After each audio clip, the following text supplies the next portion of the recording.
ധാണാവിൽ നിന്നും തുടങ്ങി മുനിസിപ്പാലിറ്റിയുടെ മുമ്പിലൂടെ ഒഴുകി കുടൽമാണിക്യം ക്ഷേത്രത്തിന്റെ തെക്കേ നടയിലൂടെ സോൾവെന്റ് കമ്പനിയുടെ പടിഞ്ഞാറ് ഭാഗത്തുകൂടി കനാലിൽ പതിക്കുന്ന 3 കിലോമീറ്റർ നീളം വരുന്ന മാലിന്യ വാഹിനിയാണ് ഇപ്പോൾ രാമഞ്ചിറത്തോട്. നിങ്ങളെല്ലാവരും ഇപ്പോൾ കണ്ടിട്ടുണ്ടാവും അതിലെ ഏറ്റവും മോശമായിട്ടുള്ള അവസ്ഥ. മുനിസിപ്പൽ ഭരണാധികാരികളുടെ സർവ്വ പിന്തുണയോടെ ആരോഗ്യ നിയമങ്ങൾ കാറ്റിൽ പറത്തി ഇരിങ്ങാലക്കുടയിലെ ബാറുകളും ഹോട്ടലുകളും, ഞങ്ങൾ പേരുകളെടുത്ത് പറയുന്നില്ല, ഈ പറയുന്ന ഹോട്ടലുകളോ അല്ലെങ്കിൽ ബാറുകളോടോ ഞങ്ങൾക്ക് വ്യക്തിപരമായിട്ടുള്ള യാതൊരു വിരോധമില്ല. പക്ഷേ രാമചന്ദ്രൻ ഞങ്ങളുടെ വയറ്റത്തടിച്ച് ഞങ്ങളുടെ കിണറുകൾ മലിനമാക്കിക്കൊണ്ട് ഞങ്ങളുടെ ജലസ്രോതസ്സുകൾ മുഴുവൻ അപകടത്തിലാക്കിക്കൊണ്ട് ഈ മാലിന്യം മുഴുവൻ അതിലൂടെ ഒഴുക്കിവിടുന്നതിനെതിരെയാണ് ഞങ്ങളുടെ എല്ലാ സമരങ്ങളും. ഹോട്ടലുകളും മാലിന്യം ഒഴുക്കിവിടുമ്പോൾ രാമഞ്ചിറ നിവാസികൾ വായുമലിനീകരണത്തിനും ജലമലിനീകരണത്തിനും മുഴുവൻ സമയവും ഇരയായിരിക്കുകയാണ്. കൊതുക് വളർത്തൽ കേന്ദ്രമായി മാറിയിരിക്കുകയാണ് ജലസേചന വകുപ്പിന്റെ കീഴിലുള്ള ഈ മഴവെള്ളത്തോട്. ജലസേചന വകുപ്പിന്റെ കീഴിലായിരുന്നു ഈ മഴവെള്ളത്തോട്. ഇപ്പൊ അതിന്റെ കസ്റ്റോഡിയൻ മുനിസിപ്പാലിറ്റിയാണ്. പക്ഷേ മുനിസിപ്പാലിറ്റിയുടെ അനുമതിയോടുകൂടി ഇവിടുത്തെ എല്ലാ സ്ഥാപനങ്ങളും, ഹോട്ടലുകൾ, അതുപോലെ ബാറുകൾ ഒക്കെ അതിലൂടെ മാലിന്യം ഒഴുക്കി വിടുമ്പോഴാണ് ഈ പ്രശ്നങ്ങൾ മുഴുവൻ ഞങ്ങൾ അനുഭവിക്കേണ്ടി വരുന്നത്. മുനിസിപ്പൽ ചട്ടങ്ങൾ, ഇതിൽ മുനിസിപ്പൽ ചട്ടം 318 അനുസരിച്ച് അനുമതി കൂടാതെ മെയിനുകളുമായി, അതായത് വെള്ളം ഒഴുകി പോകുന്ന കാനകളായിട്ട് കണക്ഷൻ, സ്ഥാപനങ്ങളുടെ കണക്ഷൻ ഉണ്ടാക്കുന്നതിനെതിരെ ആണ് മുനിസിപ്പൽ ചട്ടം 318 അനുശാസിക്കുന്നത്. ചട്ടം 336 പറയുന്നത് പരിസരങ്ങളിൽ മാലിന്യം സൂക്ഷിക്കുന്നതിനെതിരെയുള്ള നിരോധനമാണ് 336. മാലിന്യം ബഹിർഗമിക്കുവാൻ അനുവദിക്കുന്നതിനെതിരെയുള്ള നിരോധനമാണ് ചട്ടം 337. ചവറോ മാലിന്യമോ പൊതുസ്ഥലങ്ങളിൽ ഇടുന്നതിനെതിരെയുള്ള നിരോധനമാണ് ചട്ടം 340 അനുശാസിക്കുന്നത്.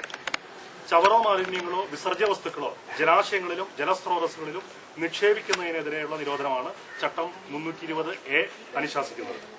ഈ എല്ലാ ചട്ടങ്ങളും ഇതെല്ലാം മുനിസിപ്പൽ സെക്രട്ടറിയുടെ ചുമതലയിലാണ്. ഇത് മുഴുവൻ രാമഞ്ചിറ തോടിന്റെ കാര്യത്തിൽ എപ്പോഴും അവഗണിക്കപ്പെടുന്നു. ഇതെല്ലാം ഇവിടെ ലംഘിക്കപ്പെട്ടിരിക്കുകയാണ്. മേൽപ്പറഞ്ഞ ചട്ടങ്ങൾ പരസ്യമായി രാമഞ്ചിറ തോടിന്റെ കാര്യത്തിൽ ലംഘിക്കപ്പെട്ടിട്ടും മുനിസിപ്പൽ ഉദ്യോഗസ്ഥർ ഇവിടെ മൗനം പാലിക്കുക.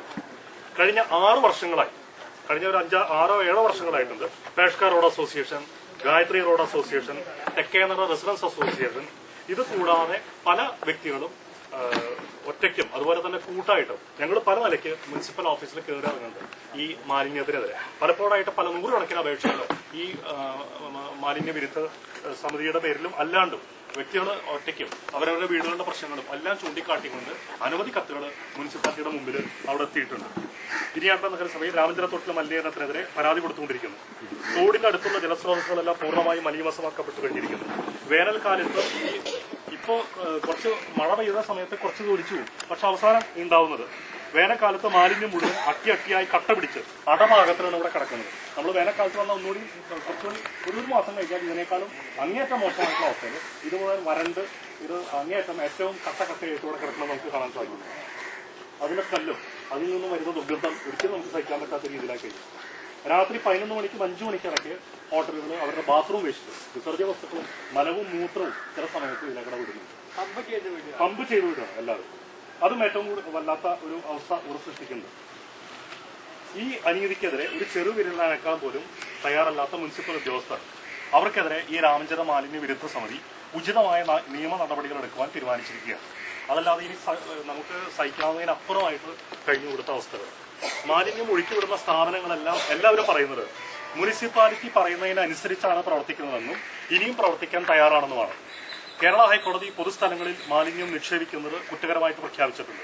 അതുകൊണ്ട് തന്നെ രാമഞ്ചിറ തോട്ടിൽ മലിനീകരണം നടത്തുന്നത് ശ്രദ്ധയിൽപ്പെട്ടിട്ടും നടപടിയെടുക്കാതിരിക്കുന്നത് വലിയൊരു അഴിമതിയായിട്ട് ഞങ്ങൾ ആരോപിക്കുന്നു. രാമഞ്ചിറ തോട്ടിലെ മാലിന്യ പ്രശ്നം മുനിസിപ്പൽ കൌൺസിലിൽ ഉന്നയിച്ച ഉണ്ണായി വാര്യർ കലാനിലയം വാർഡ് കൌൺസിലർ സന്തോഷ് ഭവനും കുടൽമാണിക്യം കൌൺസിലർ ശ്രീമതി രാജി സുരേഷിനും രാമഞ്ചിറ നിവാസികൾ ഐക്യദാർഢ്യം പ്രഖ്യാപിക്കുന്നു. ഇവരെ കള്ളക്കേസിൽ കുടുക്കുവാൻ ശ്രമിക്കുന്ന മുനിസിപ്പൽ ഭരണാധികാരികളെയും ഉദ്യോഗസ്ഥരുടെയും നടപടികളെ രാമഞ്ചിറ മാലിന്യ വിരുദ്ധ സമിതി ശക്തിയായി അപലപിക്കുന്നു.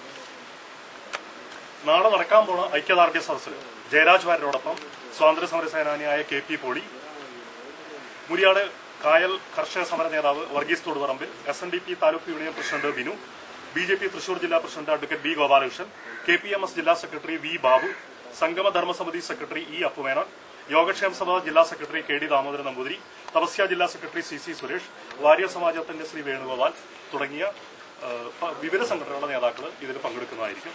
ഞങ്ങളെല്ലാ രാഷ്ട്രീയ കക്ഷി നേതാക്കളെയും ക്ഷണിച്ചിട്ടുണ്ട്. പക്ഷെ എല്ലാവരും സഹകരിക്കുന്നില്ല. നമ്മൾ പറയുന്ന മാതിരി എല്ലാവരും ഇതിന് മുൻപോട്ട് വരാൻ തയ്യാറല്ല. അപ്പൊ അതുകൊണ്ട് കിട്ടുന്ന ആൾക്കാരെ മുഴുവൻ ഞങ്ങൾ ഇതിൽ പങ്കെടുപ്പിച്ചിട്ടുണ്ട് ഈ ഐക്യദാർഢ്യ സദസ്സിൽ.